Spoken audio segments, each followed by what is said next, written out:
Joey Malati is one of the best musical directors in the business. His work with the great Barry Manilow has wowed audiences around the world. Vito Picone was one of the original members of the Elegants. Their song Little Star was one of the greatest songs of the doo-wop era. He was recently seen with Al Pacino and Robert De Niro in The Irishman. Brian Cashman will go down as one of the greatest general managers in New York Yankees baseball history. And of course, we'll have our community piece. All this and more on Reach Out with Ray and Steve. That's Reach Out with Ray and Steve, Mondays at 7 p.m. on YouTube and Facebook, and 8:30 on BronxNet, channel 115. And don't forget to hit that subscribe button. Hi, this is Ray Negron from Reach Out with Ray and Steve. And this is our special guest, Avani. And Avani is learning about H21 hand sanitizers. This is the sanitizer Gio Urshela and Gleyber Torres sent to Venezuela, Colombia, and a little country called the Bronx. But anyway, let's try this. Okay? Okay, now spray it all over. Smell it? It smells good. Wow!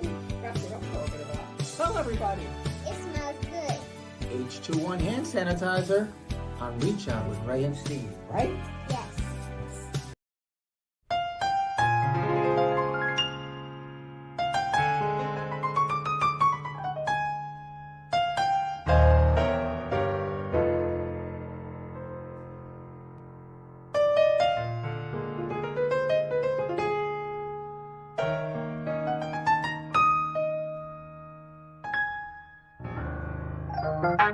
Reach out, oh, with Ray and Steve. Reach out, with Ray and Steve.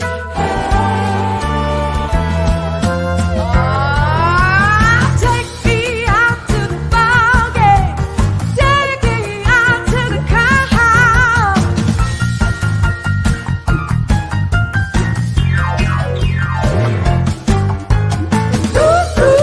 For the home team, if they don't win, it's a shame.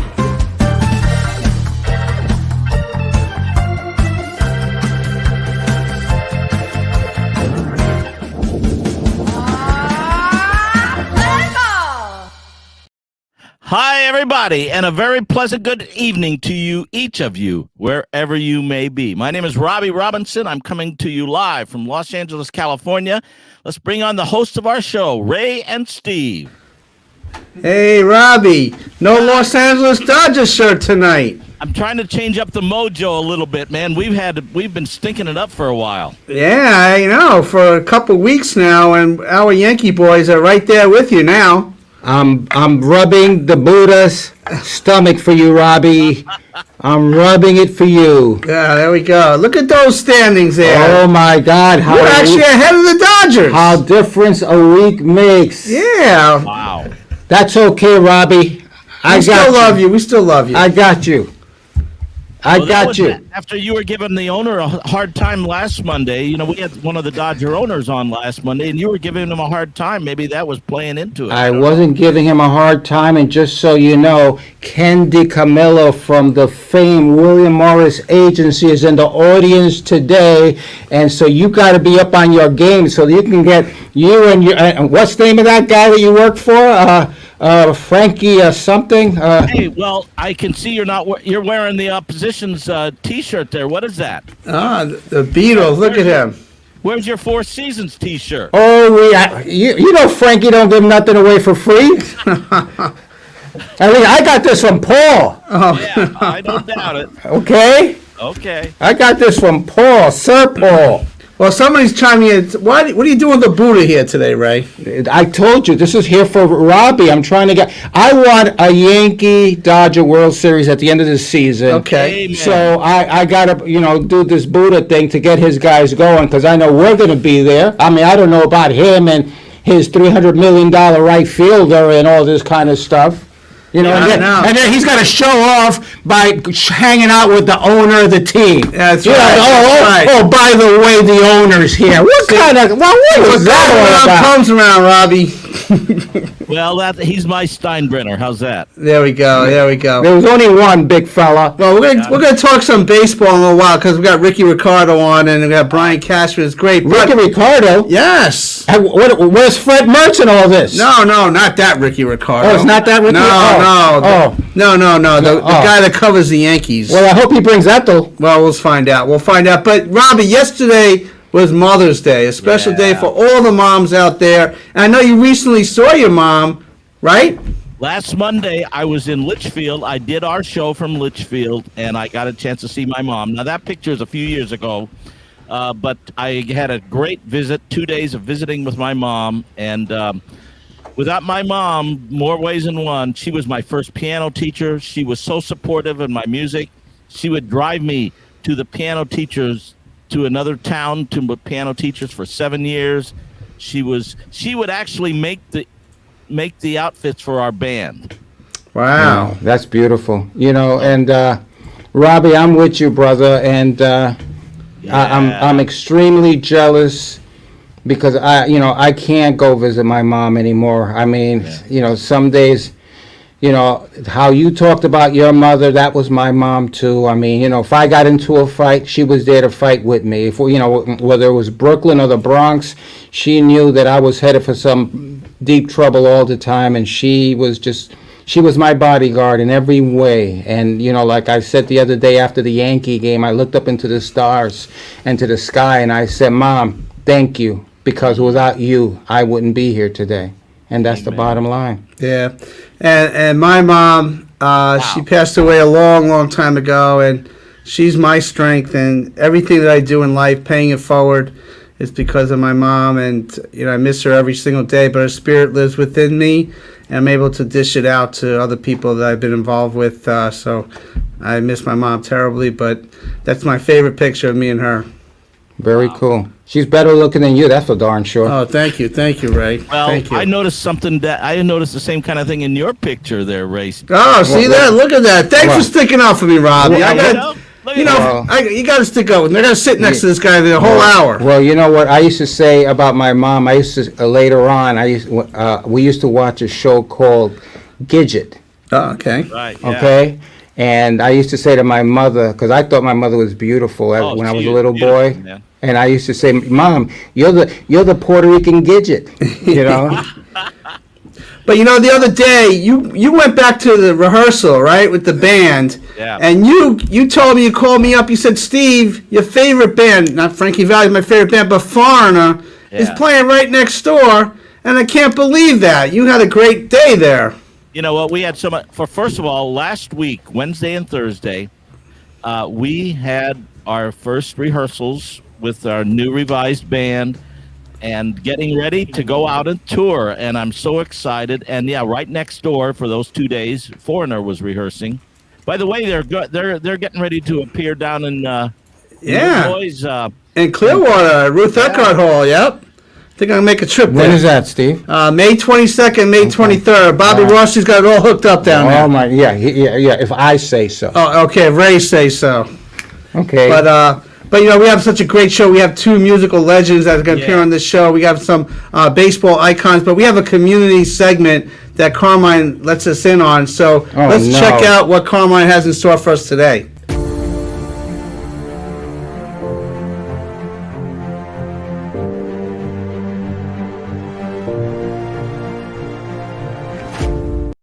Hey, I'm here in Baltimore, Maryland at the Babe Ruth Museum. I mean, this is the place where the Babe was literally born in this house. And the aspect that it's still here and the spirits, I mean, I feel the Babe. I feel the aspect of what he was all about. You know, when I look at this picture, little Johnny Sylvester, I mean, that's the little boy who asked the Babe, "Would you hit one out for me, Babe?" And you know what? The Babe did. And people say because of that home run, Johnny Sylvester had a full life. I like to believe that because I love the spirit of the Babe. And here's, I mean, the Babe, the children, that's what it was all about. And Babe loved all kids. He doesn't care, black, white, whatever. That was the Babe, you know, and the Babe, this is his World Championship trophy over here. His first Yankee uniform. The first time he wore pinstripes, that's the uniform right over here. You know, so I mean, the eyes of the Babe. I mean, oh my God. I mean, there will never be, you know, I mean, in music it was Elvis, Mr. Sinatra, and in, you know, in the sports, there was only Babe Ruth, okay? That's not Babe Ruth, that's Steve. Steve, what's going on? You know, special live virtual social distance mandates all the state of Maryland right here at the Babe Ruth Museum to honor the Babe, but also to honor Bat Boy and the legacy of the New York Yankees. And we're gonna have a special singer on the show. Vinny McDuno, Mr. Staten Island. He's gonna be with us, so I mean, you know, And great performance. I won't tell you who he's gonna play. That's right, but Babe Ruth Historical, right here in Baltimore, Maryland, Bat Boy, coming this summer. And it will be brought to you by H21 hand sanitizers because we're still in the middle of the pandemic. God bless. Look for Bat Boy. And there we go. There we Bat Boy go. returns to the Babe Ruth Museum. That's going to be coming up this summer, as well as the Yogi Berra Museum. Yep. And we also have a new special announcement that we're going to have Bat Boy returning to the Argyle Theater. Yes, that's going to be a great show. June 26th, right? June 26th, and we will be deciding which charity we're going to help out that first day right out of the gate. Right. But, you know, it's the aspect of who needs it the most at that point, and whatever we make from there will go to help that particular charity. And we have helped pediatric cancer. We have helped so many different scenarios. And right now I'm leaning towards the Alzheimer's situation because, I mean, we both have gone through Yep. that. I mean, you have it. Yep. No, I'm just kidding. Our moms dealt with that situation, and Mr. Steinbrenner had it. So, you know, I think that we're leaning that way, Carmine. And you know, I'm sorry, you know, it's great. Our last show was January 10th of last year at Fort Hamilton. We gave a free show, sold out show, public, for all the servicemen and women that serve our country. It at that went time. around the world. Yes. What am I telling you? You was there. He was Little Ray. You know, when he like the actor that he is. Yes. See. Oh, really? You know. Come on. Nah, Carmine killed it. I know, he's January great. 10th. Yeah. Wow, that seems so long ago now. I know. So We it's had a Bat Boy exciting. show. Exciting. I know. So how do you guys feel to finally be back doing Bat Yeah, Boy? listen, when we start our rehearsals, then we'll let you know that answer. But we're excited to get started. Only because too many of the people, the real actors that are out there, you know, they've sacrificed and have hurt so much. Right. So you know what? It's not that we're ready or not ready, but we're going to come on first and right out of the gate just to make everybody else realize that, hey, let those people, the real Broadway people, get ready and go back out there because they need to. And we want to thank the Perlmans, the ownership at the Argyle Theater, for opening up the door for us and Thank you, opening up Mark. so many actors, Mark and Dylan. actresses. This is Perlman. opening the door for people in the tri-state area. Broadway's going to open Yeah. up soon, but we're going to be at the Argyle on June 26th. Argyle Theater, Yeah. Mark and Dylan Perlman, thank you very much. Thank They've you, hosted guys. us quite a few times. Yes, So yes. thank you so much for everything you guys do. So moving forward, there was a rain delay at Yankee Stadium this weekend. You had the chance to talk to Dr. Mark. He is a neurosurgeon at the New York Presbyterian for a children's hospital. He has saved a lot of lives. He, you know, and just a wonderful man. At Sloan Kettering, also, he's the head of Sloan Kettering Pediatric. And thank you, Randy Levine, for, in essence, hosting him on Saturday and giving him a chance to get away from the hospital for a bit. And also the fact that his wife is a major doctor. She's a specialist, a spine specialist. So they had their two kids there, and I had a blast with those two kids. Yeah, because it's funny, because you would think, since there's a rain delay, people usually like, oh no, we got to sit at the stadium. They made it through the whole game. They were Right? there through the whole game. Ray's posting all over his Instagram, talking to everyone in the community. Yeah! It's the best. So, speaking of Randy Levine, though, they're doing shots for tickets at Yankee Stadium. What do you mean, shots? Oh, no, like I mean, vaccine why don't you get it shots. together? You know, say it what it is. Vaccine shots for COVID. I got mine right here.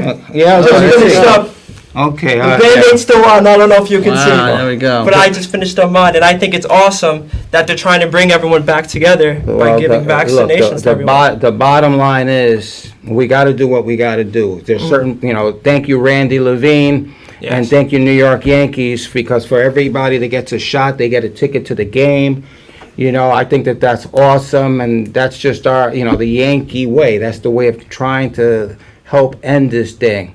And, I know that people in the arts, a lot of people in the arts, I've gotten a lot of calls from them as far as getting their shots and all that kind of stuff. I see on the board again, so many wonderful people, Francine and just Joey Gian. Thank you so much. The Modern Gentleman. I hope you got your shots, guys.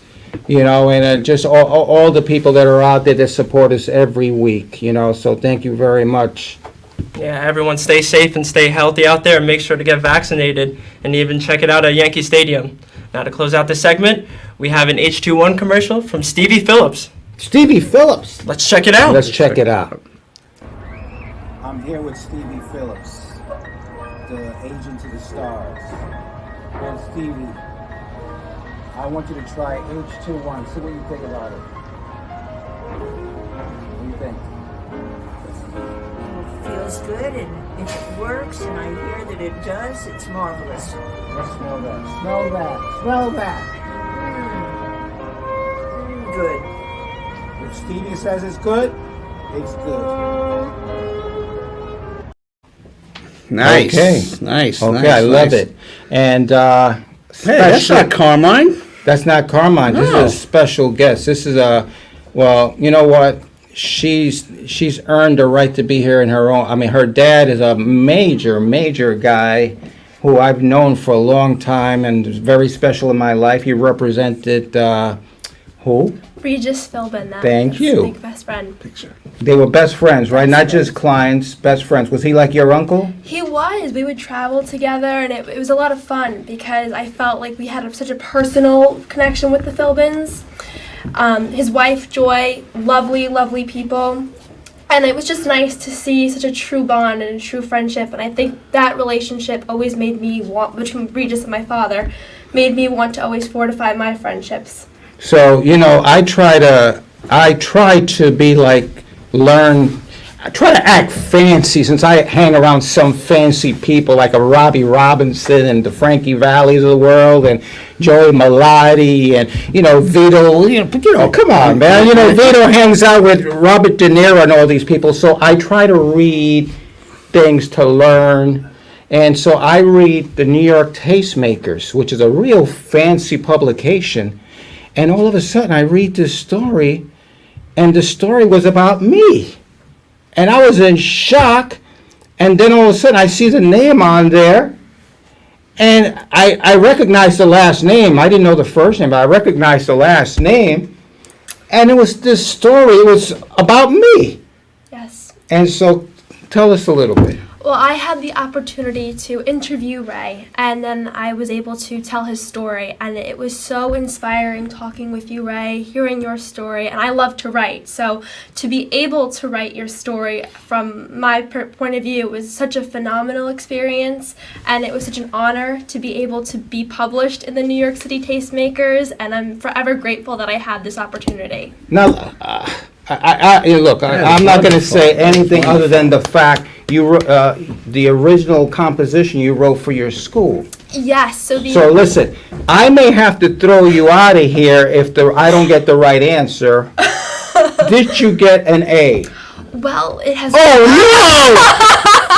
It has not been graded yet, but I will be sure to let you know. I would love an A. I would hope for an A. I worked really hard for an A, and it was such an honor to tell the story. No, you came in without the A, man. And you got to remember, I was influenced by George Steinbrenner, and your father knows that if I don't get the right answer, anyway. But thank you so much. It was such a beautiful. Thank you so much.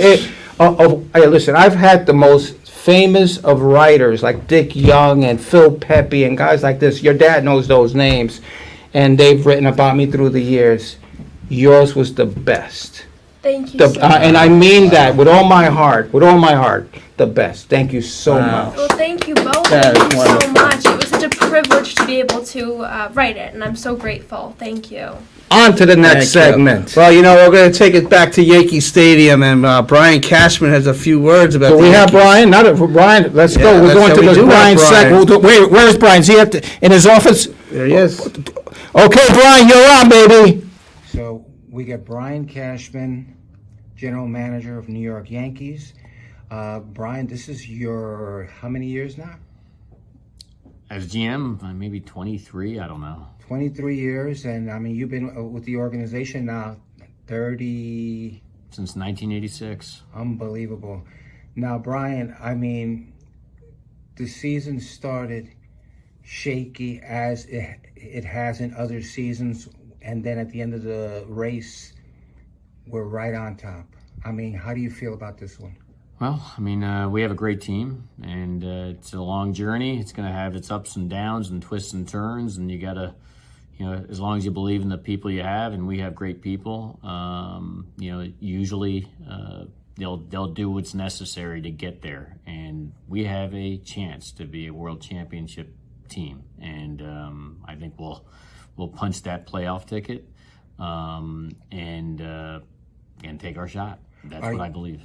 Are you tired of hearing, well, if George was here or if George was alive? I think the Steinbrenner family, his kids essentially have the same desire as the boss. And so, at times I feel when I hear that it's not necessarily fair to them because the chessboard has changed since the kids have had to take over with revenue sharing and luxury tax and penalties and extra playoffs and a whole bunch of different levels of things that prevent ultimately everything that George Steinbrenner was able to do. He found every loophole, he took advantage of every opportunity, and they have closed it down. Essentially, George could sign any free agent without penalty. Now they've found a way to limit that. George was able to spend whatever he wanted in the amateur draft. Now you can't. George could sign any international amateur free agent for any amount of money he wanted. Now you can't. And on top of that, they got revenue sharing, and which obviously he had to reluctantly go along with. So there's a lot of different obstacles that the new Steinbrenner generation and his kids have to deal with, but I think they're doing a great job. They're getting a team consistently in the playoffs, having a legitimate shot to be at times odds-on favorite. I know Vegas takes that stuff very seriously, and so they put those odds very high for a good reason, because that team on paper is good enough, and then you take your shot and you take your chances. There's no guarantees. I mean, as good as George Steinbrenner was, and he was a Hall of Fame sports owner, he won how many World Series titles? He won in 77, he won in 78, and then it was that drought until 96, and then 96, and then 98 and 99 and 2000 happened, and then eventually 2009. But ultimately, there's a lot of those years in between that you didn't win. And why? Because it's a sport. And like anything else, it's like horse racing. You could have a great horse, but it doesn't mean he's going to run that race perfectly the next time out. And so that's what makes this so captivating. So I would just send a message to Yankee fans. Just stay tuned. You're going to have a team that cares, that competes, that's high-end, talented, well compensated, because this ownership family has always poured their investments into it, and it's going to be fun to watch, and there'll be some trials and tribulations, and that's what sport's all about. Now, so by you saying that, that's great because you cover the Giancarlo Stantons, the Aaron Judges, etc. But how did you find Gio Urshela? Sometimes, you got to be lucky than just good. So we always liked Gio, tried to get him from Cleveland, but he's manifested himself into something even more than we would have expected, to be quite honest. So listen, it's nice to get lucky sometimes, and he's a great, wonderful person, and he now is a tremendous, everyday, well above average third baseman, at times batting in the middle of the Yankee lineup, and that's great for him and great for us. But I'm not sure anybody could take credit for that, but Gio Urshela himself. Now, from a political standpoint, you see what's happening in Colombia with the unrest over there, over the tax scenario and the factor with the pandemic, etc. A guy like a Gio Urshela who has family over there and has to be concerned about that kind of stuff, does that fall back on the team from the standpoint of having to reach out to Gio and say, hey, we're there for you? I mean, we are a resource for our players at all times, and our employees to the degree we can be. And we have players from all over the world, so it's not just domestic; it's international. And as we all are living through, there's a lot of issues going on locally, within this entire country and obviously within this entire world. So we're trying to support each other as much as we possibly can, and our players know that they can come to us. And if there's things we can do, we're always there for them. And some things are out of our power at the same time. And as this world spins every day, it spins sometimes in a great way, and sometimes it spins in a tough way. And when it's spinning tough for some of our own, we do the best we can to help them manage it. The last question, Brian, and that is, the Yankees have always been so community-oriented, from George back in the 70s to you now. With the pandemic, how has that hurt the aspect of you being able to reach out like you always have?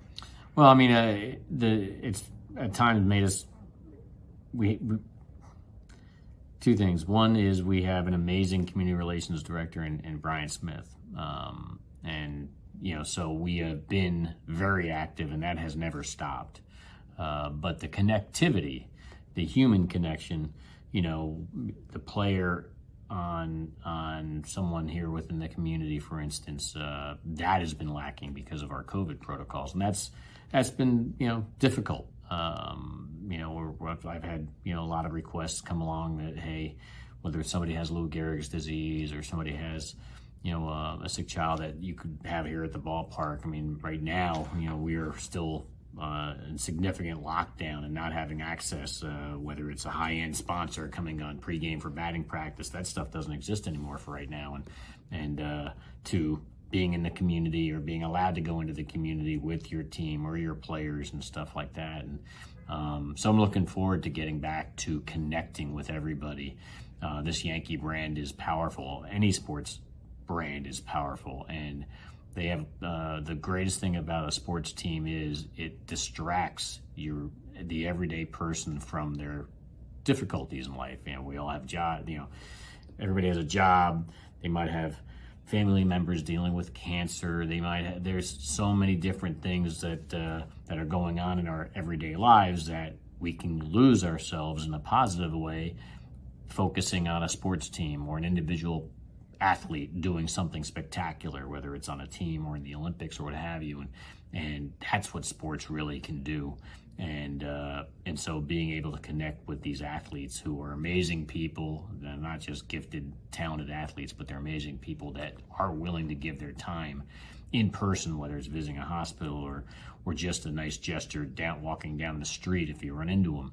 And obviously this pandemic has shut that down for a period of time, but the exciting thing is it's opening back up. Get vaccinated, and the world will be back to normal real soon, and people can connect, and that's vitally important for us all. A little kid who died about 2 years ago, he was about 8 years old, and his question was, and I want you to respond to the question.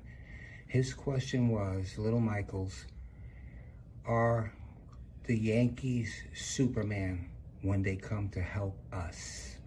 Answer that question. They certainly can look like Superman, and that's the one thing our players do know, that they carry a power of an aura about them, that they are superheroes, and they take that seriously, and they want to impart good on who they're connecting with. And like any of us, nobody wants anybody struggling or suffering or dealing with difficulties. And if a moment can at least of time, distract somebody or make things a little bit better or that's where the gift of humanity really lies, where we can do something for each other. And as long as we wake up every day thinking that, hey, somehow, some way, I'm going to do something good for somebody else, just because it's the right thing to do, it's going to uplift us all. And if we had a lot more of that going on in the world, we'd be in a much better place. Brian Cashman, thank you so very much. And you're a Superman too. No, good man, Ray. Wow, well done. That was awesome. Good Bravo. job, good job. Good job. Thank you. And look who's on, Ricky Ricardo. What did you think of that interview that Ray did with Mr. Cashman there? That's a tough act to follow, gentlemen, but the great, and I don't mean that in any other way than sincere, the great Brian Cashman. Good evening, everybody. Hey, There you Ricky. go. And then you guys know each other. It's Robbie Robinson. It's Ricky Ricardo. Bobby. Great guys. So you look like you're in Florida there. What's going on there? I am home. I try to get down here. I live just outside of Orlando, so the Yankees have an off day today. So whenever we have a day game followed by an off day, and luckily the next series is here at the Trop against the Tampa Bay Rays, so it gives me the opportunity to sleep in my own bed for a few nights. That way the dog won't forget who I am, nor my wife. So I'm out here by the pool, enjoying a beautiful evening in Central Florida and getting ready to go get the Tampa Bay Rays, whom we have not played well against lately, but another series against the American League champions starting tomorrow night. Now, Ricky, you saw the Yankees this week, a different team than what we've been watching this season. We're playing like the Yankees that we're supposed to be. Give us your opinion of that. Well, look, when we leave spring training every year, usually pitching is a couple of steps ahead of the hitting. Obviously, the month of April and early May, it's still chilly in the Northeast. The bats, the offense really doesn't get cooking until it gets a little bit hotter, a little bit more humid. The ball travels a little bit more. But what I have seen now, guys, for the last week to 10 days is finally somebody putting the team on their shoulders, and that man has been Giancarlo Stanton. Yeah.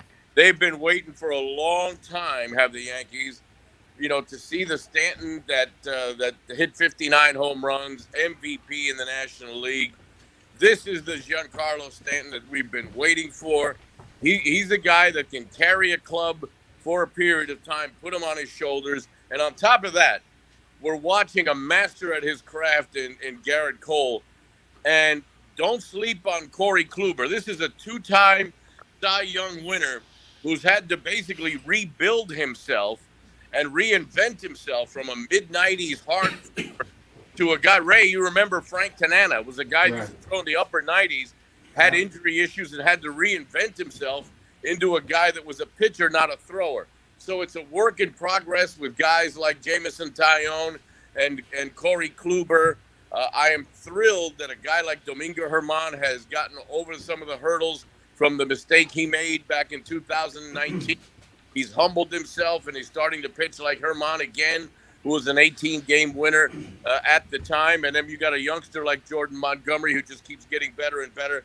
So I think the Yankee pitching is starting to come around, but you're getting much better at bats from the Gleyber Torreses of the world. Like I mentioned, Giancarlo Stanton. Aaron Judge concerns you sometimes because you need him to stay healthy. That's the key thing. We know the talent is there with a guy like Aaron Judge. But you mentioned Gio Urshela, who is a rock at third base. Yeah. I don't know, Ray, why he hasn't won a Gold Glove so far, gentlemen, because there's nobody better, in my opinion, at third base defensively than Gio Urshela. But things are starting to gel. The key thing in baseball is to stay healthy. And if this team can stay healthy and on the right track, and some of these guys that are making comebacks like Kluber and Taillon just keep getting better and better, then here come the Yankees, and this could be a very, very special season. And Luke Voigt is on the way back. Luke Voigt will more than likely be activated tomorrow night. That's what we've been hearing. He's looked great in his rehab appearances in AAA, so more than likely he'll be at first base tomorrow night at Tropicana Field, and that just adds another real big bat to that Yankee lineup. Well, listen, before we let you go, you are becoming the voice. I can't drive anywhere and put on the radio and not hear Ricky Ricardo. I wake up in the morning, Ricky Ricardo. I go to bed at night and about 2, 3 in the morning, Ricky Ricardo. I mean, you are unbelievable what you're becoming. Ray, this is my 40th year in New York radio. Wow. Frankie Crocker hired me when I was 19 years old. The great chief rocker, Frankie Crocker. Sure, the great legend. Gave me the name Ricky Ricardo. It was a pleasure and an honor to be brought up in the business by a guy like Frankie Crocker. I started in 1981. You know, I've made a career change from music to sports. I've done it in 2 languages. So I'm having a time of my life.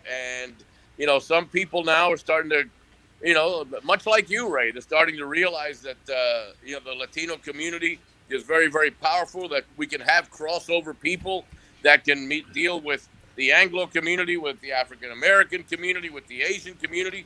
You know, we're guys that can work anywhere, and everybody, you know, can listen to guys like you and me. And it's a pleasure to still be, you know, in my prime per se in New York City with the greatest organization in sports, the greatest sports ownership in sports, the Steinbrenner family, and quality people like all of you that are hosting the show and are watching this show tonight. Well, we're going to close with that. You couldn't have closed any better. And thank you. And with you, it doesn't matter if you're Latino, white, black.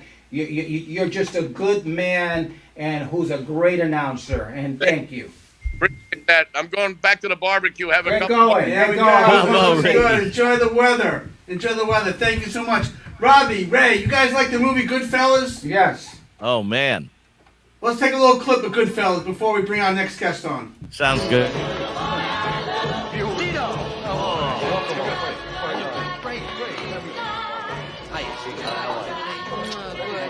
down, have a drink. Come on.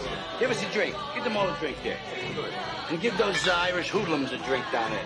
There's only one Irishman here. Yeah. It's a celebration, fellas. Salud. Top of the morning to you. Good to be home. Welcome back. My friend Jimmy. Oh. Henry, it's his joint. This is Lisa. Hey, Frankie, how are you? Hey, Tommy, all dressed up. All grown up and doing the town. Look at this. Tommy. I forgot you was having a party. Ah. All right. Yo, Vito. What's up? How are we, Rob? Listen to this.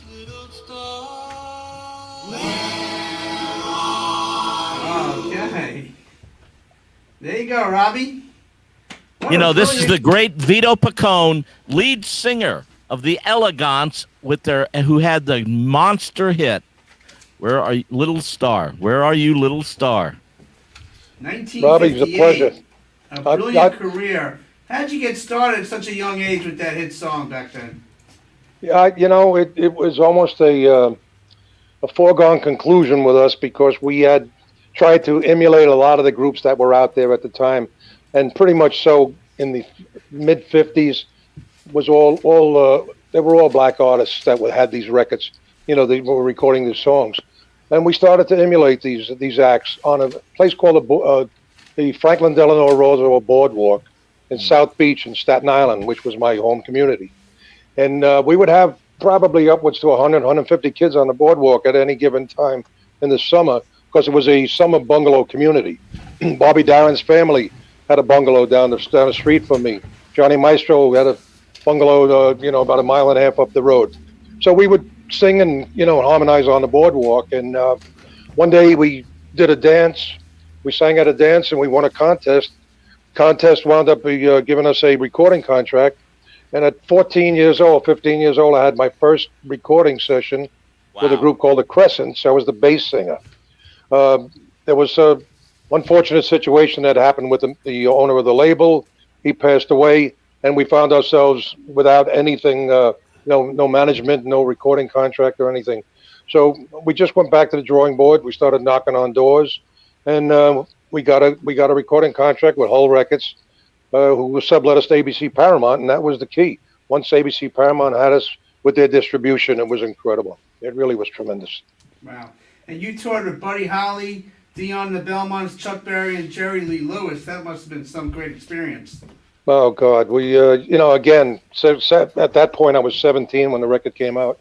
and to be working with those people was an incredible experience. We became very, very close friends. I was on the last tour right before Buddy's Fatal tour. His tour continued into the Midwest, and he went out with Dion and picked up the Big Bopper and Richie Valens. And we went down to California with Bobby Freeman, who had Do You Want to Dance? And the Olympics had Western Movies. Bobby Darin went down south with a couple of acts. And then while we were on tour with our next tour, we got the news of the plane crash, unfortunately. But it was a great honor, great honor. Now, have you gotten to work with Frankie Valli and Mr. Robbie Robinson yet? Actually, we did the PBS special, and Frankie was the fellow that introduced us, that night. Him and Jerry Butler. Remember that. I do. Yeah, and they introduced us on that show. Frankie, I've been a big fan of his way back when he was with the Four Lovers with the Girl of My Dreams, the cover from the Clicks record, and the Clicks being Jesse Belvin at that time. If anybody's out there, any real doo-wop, fans, and Apple of My Eye. So yeah. I was a pretty big fan, and Bobby Gaudio. I got to know Bobby. We worked together for 10 days at the Brooklyn Fox with Alan Freed. He was with a group called the Royal Teens that had short shorts. So I was equally proud. I was really proud of Bobby and was very proud of what his accomplishments have been over the years. Right. Yeah, and for the fans out there who don't know, if they're Four Seasons fans or Frankie Valli fans, Bob Gaudio is Frankie's partner to this day, and he has written most of the songs, produced most of the records. But as you say, Vito, before he was in the Four Seasons, he was in the Royal Teens. He was 16 years old, and he wrote a song called Who Wears Short Shorts. Yeah, right. Well, we were both 16 and 17 years old. Amazing. I'm sorry. By the way, you just had a birthday, didn't you? Oh boy, yeah. I don't tell anybody how old I am. I just tell them in 20 years I'll be 100. Well, you had a couple people who sent in some birthday greetings. I'd like to play those for you if you don't mind. Oh, absolutely. Check it out. Happy birthday to you. Happy birthday to you. Happy birthday. Hey, baby. Happy birthday to ya. Happy birthday, baby. Nice to see you, old man. Nice to sing happy birthday to you. Hey, Vito. Happy birthday, dear Vito. Happy birthday to you.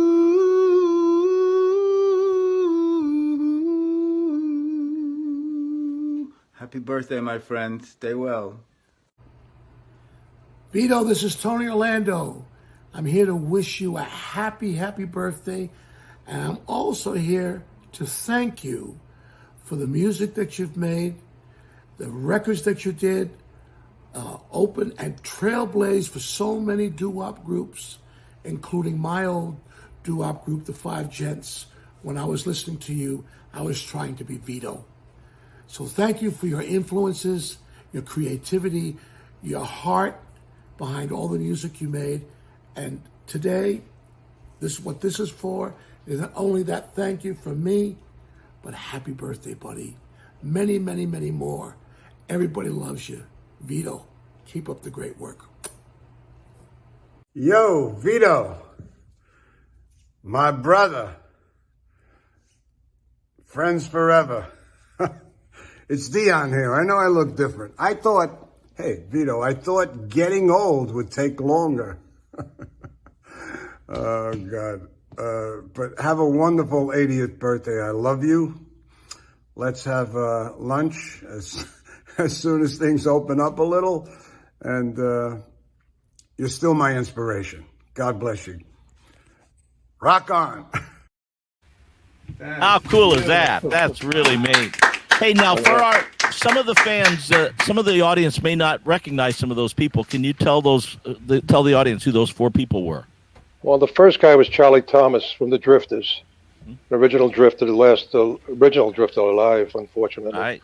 And unfortunately for the others, fortunately for him, And And of course, you know, we have Jay Siegel, who was the lead singer of the Tokens, who did the Been on Lion our Sleep show, by Tonight. the way, Vito. Good friend of mine. Matter of fact, just spoke to him yesterday. We're going to go to dinner in a couple of, I think next week we're going to go to dinner together. Nice. You know, there's so many nice people we've met over the years. Matter of fact, I don't know if he's still on, if he's still listening, but I heard you say hello to Eddie DiCamillo before. Eddie's an old friend, and if he's still out there, I want to give him a little shout out. Thank you. I will let him know. Well, he can hear you. Well, hang tight, Vito. We He have says he another loves musical legend on. We're going to show a little video clip before we bring this gentleman on. Sure.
Bravo, Joey. Nice clip. Joey Malati. Hi, guys. Hey, how are you doing, Joe. sir? Very, very nice. Thank you. Very honored to be on this show with all these unbelievable people. Just honored. Thank you. So, Joey, you've worked with some of the best people in this crazy business. For example, Barry Manilow. For example, Liza Minnelli, on and on. Talk about your career a little bit, what you've been doing. I've just been fortunate to be in the presence of greatness. And I just started off on accordion at 5, switched over to piano, played rock and roll on my accordion with groups in the neighborhood, and continued on to just jump into situations. Eartha Kitt, 1980. Before that, Vicki Sue Robinson, 1976, who did a lot of major TV stuff. That was my first kind of foray. Mike Douglas, Don Kirshner's rock concert, Midnight Special. That was wonderful. Tried my own hand, tried to get my own deal for a little bit. That didn't quite work out, but we did some cool showcases, Bottom Line, and things like that. Went on to play with some of my heroes. Felix Cavaliere, I was in his band for a minute and writing with Felix. Ricky Lee Jones, did a tour with her overseas. Opened up for Ray Charles, got to shake Ray Charles' hand in the basement of Caesarea. Cool. You've been there, right? You know, where they used to sacrifice the Romans. Wow. And then per chance, I was, after that tour, I was in L.A. doing a record for a guy named Norman Connors. Yep, sure. Yeah, he did. He was kind of like a Quincy. He would have a lot of very strong acts, all different personalities on his records. My friend Marion Meadows, a great saxophonist, he was in my little jazz quartet. Anyway, we wrote the title track, and I invited my good friend Vic Vanacore. Do you know Vic? Yes, Vic, I know him. Yep. Yeah. Ray Vic Charles was- guy, right? Or is that David? No. David was with Cher for Right. quite a while. There's David and Vic Vanacore. I don't want to get too inside here, with it, but Well, Vic was from Connecticut originally. He's North Haven, Connecticut. I'm New Haven, Connecticut. So, and by the way, yeah, I've been a Yankees fan for years, okay? I can remember being in the back of my station wagon, and my father, my uncle, and a guy named Lefty, DeFrancesco, would say, Joe, who's your favorite guy? I go, Hank Bauer. Hank Bauer's my favorite. Go figure, right? Hank Bauer. But, you know, and then following Mickey and Roger, and that whole era was just, that was home. I mean, that was the real stuff. Every Sunday, every game. Then, you know, you get into your normal life of trying to pursue your career and raising a family and stuff like that, and you kind of just, you don't follow the game as much as you'd like to. You know, every once in a while you get a chance, okay, I'm going to put the game on, watch what's happening. So I'm kind of out of it. I apologize. So anyway, moving on. We're out there doing this record. I invite Vic to the session. We're at Capitol. I mean, you know, pretty major. Vic says, hey, I don't know if you're interested, but I'm leaving Barry. And previously to Barry, Vic was MD for like Jackson 5, Fifth Dimension. And then spent at Barry's really big years, early 80s with him. So I took the audition. He got me the audition. I went out to LA. I was like, okay. Did the audition. Got the gig.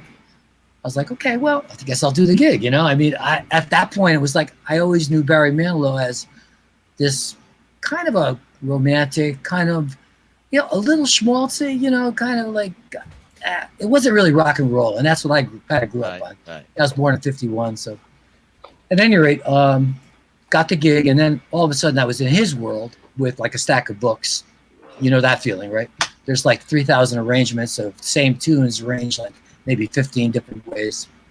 So I'm shedding all that. Then we went into rehearsals. And it's like I was indoctrinated into this major situation with, you know, choreography, and everything was on a list. Everything was timed out.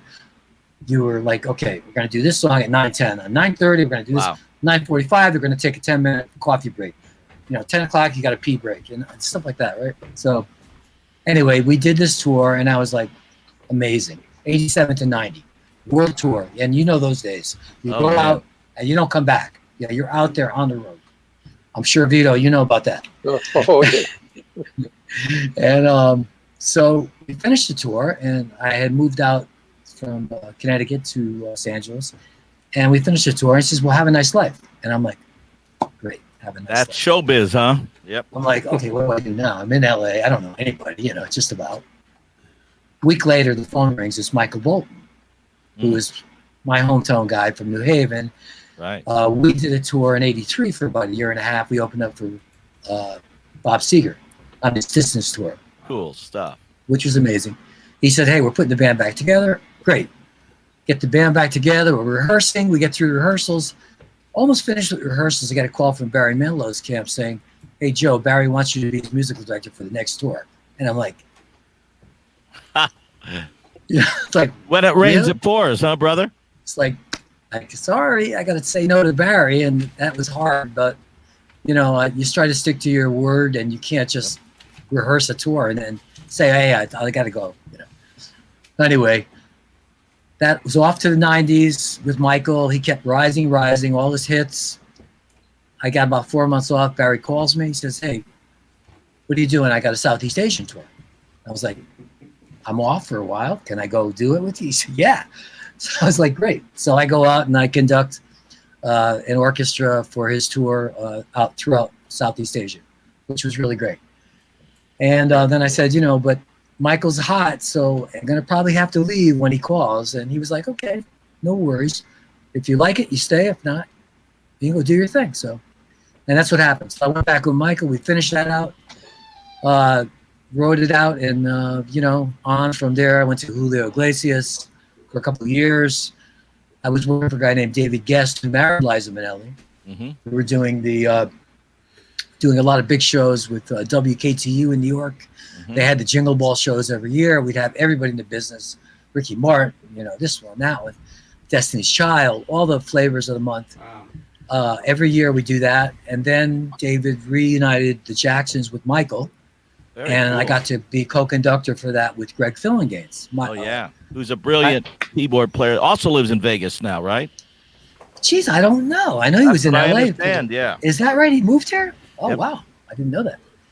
But at any rate, we did that show. That was amazing. And went back with Michael for a little bit and then bounced back to Barry. And I've been with Barry since 2004 now. So, By the way, now, do you guys still have in the repertoire a Frankie Valli song in your show? That's right. Let's guys- hang on. Yeah. Yeah. Yeah. You know, he gives his props to Frankie, you know, and we do it. He's got his own, but he had a little bit of a hit with it. Right. I remember when he recorded it. He rearranged it and did a nice job with it. Yeah. Good song. Good By song. the way, Vito, I have a quick question for you, too. Back to Vito for a second. I heard a rumor, Vito, that the guy from Star Trek was inspired by your song. Can you enlighten me on that rumor? Yeah, he used to mention that at his conventions with Gene Roddenberry, the creator of Star Trek. And he was writing TV shows for Have Gun Will Travel and The Wagon Train. And he heard Little Star, and he heard me open up with Where Are You, Little Star? And it gave By him the way, can I interrupt you? Sure. I know this is 60 years later almost. Oh, boy. Can you give us just that magical opening line? I might have to give it to you a few keys lower with That's this fine. allergy. Frankie does it lower. Where are you, little star? That's it. Love it. Oh, yeah, man. I have a question for Joe, if he doesn't mind. Joe, I have a question for Joey, if he doesn't mind. Joe, did you run across, with your Manilow days, did you run across Ron Dante? Absolutely. Yeah. Ronnie was 13 years old when his father worked with one of my guys, and we took him to one of our rehearsals. And then from the rehearsal, he started to learn a couple of chords on the guitar. Then we took him to the Brooklyn Fox when we were there with Alan Freed, and then to my second recording at Bell Sound in New York City. He was hooked on music from that day on, and he produced quite a few things over the years. He produced a lot of Barry's hits and did Ain't Misbehaving on Broadway, and he sings with the Archies, Sugar Sugar. All of those, the voices are his. But Ronnie's a good friend. He still says that if it wasn't for the Elegance, he would not be in this business today. I love him. One of the greatest guys in the business. I have a question for you, Vito. Dude. A guy from New Haven. Okay. I would say Freddie Paris and the Five Satins in the Still of the Night. Right. He's still doing well, yeah. Great song, close, right? Very close friend of mine. Very In close. Still. Oh, great. Number one. The best Oldie of all times. Hey, gentlemen. So, Vito, what is it about doo-wop that was the foundation for so many of these groups? Obviously, Frankie Valli and the Four Seasons started as a doo-wop group. Well, Joey and Steve can relate to this, but when I lived with my grandparents. My father had passed away at a very young age of an illness, and we lived with my grandparents. When I told him I wanted to be a doo-wop singer, he gave me a slap in the face. He said, "You know, singing old whopping in this house." Yeah. That's a good one. That's good. Yeah, but it was just every act was trying to imitate the ones that already had something going. And once the teenagers, Frankie Lyman and the teenagers, they kicked the door down, because now you realized you can be 14 or 13 or 15 and have a record. So it just exploded. One of the things I'm very proud of, and we've been told this many times, that myself and the Elegance and Dion and the Belmonts were the two front runners for the whole Italian doo-wop, hurricane that came, a tsunami of the Passions, the Classics, the Mystics, all of those groups from the 50s and into the early 60s that were the Duprees, all 4 or 5 Italian guys in each group. Well, So it was. We have to do this again. Yeah, okay? it's Because beautiful. it's a 2-hour Beautiful. show. This is not Wow. a 1-hour show. Bump, bump, bump, bump, bump, dang, dang, dang. Both of you guys started at such a young age. Thank you. Putting out great music. God bless both of you guys. Vito, thank you. I love you in all your movies. Joey, thank you so much. And Thanks, thank you Ray. for the Great seeing you. Barry Manilow concert Hey. that time. Bobby. I loved it. Yeah, No brother. more Robbie, walk offs. No more walk offs. Let's just start taking over the league. Come on, Yankees. That's what we need. This is My heart Rich Out can't take Radio too many Stadium. God walk-offs. bless, guys. Have a safe night. Thank you so much for I everything. love you, Robbie Allenson. All right. Peace. Lots of love. Ciao. Thank you, guys.